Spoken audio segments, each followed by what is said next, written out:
Hi అండి, నేను మీ కాకినాడ కుమారి.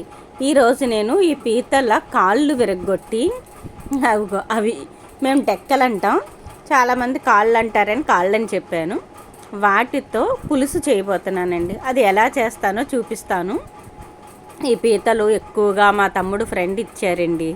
చాలా ఎక్కువ పీతలు ఇచ్చాడు కదా, దాన్ని ఉన్న డెక్కలు ఎక్కువగా వస్తాయని చెప్పి అవన్నీ తీసి పులుసు చేయబోతున్నాను. ఇవే పీతల్ని ఇగురు చేస్తాను, పులుసు కూడా పెట్టుకుంటాం. ఇప్పుడు పీత డెక్కలు కొంచెం నూనె కొంచెం సాల్ట్ వేసి ఉడకబెట్టేసుకోవాలి. మంచిగా ఒక 15 నిమిషాలైనా కంపల్సరీ ఉడకాలండి. అలా ఉడికిన తర్వాత వాటిని నీళ్ళు అన్నీ వంపేసుకుని, అంటే దానిపైన చల్లనీళ్ళు ఒకేసారి వేసేయకూడదు, కొంచెం చిమ్కరిస్తే లూజ్ అవుతుంది. అప్పుడు ఇలా దాని లోపల గుంజుని వలాలి. ఇది కొంచెం కష్టమైన పనే, అందరూ చేయలేరు, ఎవరో కొంచెం అలవాటు ఉన్న వాళ్ళే చేయగలుగుతారు. ఆ విధంగా చేసి వాటిని పులుసు పెడితే చేసే వాళ్ళకి కష్టంగా ఉన్నా తినే వాళ్ళకి చాలా సుఖంగా ఉంటుందండి. చాలా ఇష్టంగా తింటారు. కావాల్సిన ఇంగ్రీడియంట్స్ చూసారు కదా.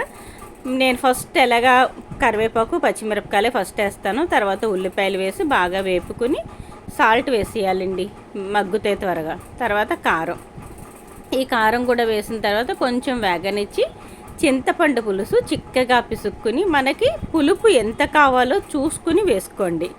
ఆ తర్వాత మిగిలింది కాస్త వాటర్ యాడ్ చేయండి. ఈ గుజ్జుని ముందుగా వేపకూడదు, అది వేపితే పిడుపులా తయారవుతుంది. ఇలా మరుగుతున్నప్పుడు అవి ఒలుచుకున్న డెక్కల్ని వేయాలి. వేసిన తర్వాత బాగా కూర దగ్గరికి అయ్యే వరకు కొంచెం ముందు ఒక 10 నిమిషాలు హై ఫ్లేమ్ మీద ఉంచుకోవాలి. తర్వాత చిన్న మంట పెట్టుకుని మంచిగా దగ్గరగా ఉడికే వరకు ఉంచుకోవాలండి. అప్పుడు ఈ కూర అయితే చాలా టేస్టీగా ఉంటుంది.